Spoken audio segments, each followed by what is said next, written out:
قیامت قریب آ جائے گی تو اس وقت دو نشانیاں نمودار ہوگی۔ ایک یہ کہ عرب کے ننگے پاؤں ننگے بدن پھرنے والے چرواہے عمارتوں کی بلندی میں ایک دوسرے سے مقابلہ کر رہے ہوں گے، یتطاولون فی البنیان،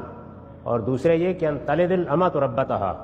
غلامی بحیثیت انسٹیٹیوشن کے ختم ہو جائے گی۔ یہ دونوں معاملات ایک ہی وقت میں ہو گئے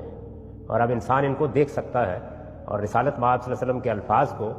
دنیا کے سامنے مجسم ہوتے ہوئے دکھایا جا سکتا ہے کہ قیامت کے قریب ایک ایسا فریب دینے والا آدمی اٹھے گا کہ جو اپنے آپ کو مسیح کہہ کر متعارف کرائے گا کہ میں مسیح ہوں، یعنی سیدنا مسیح علیہ السلام آ گئے، یہ کہہ کے متعارف کرائے گا۔ تو عربی زبان میں دھوکہ دینے والے، فریب دینے والے کو دجال کہتے ہیں، اور پورا جملہ یہ تھا کہ المسیح الدجال،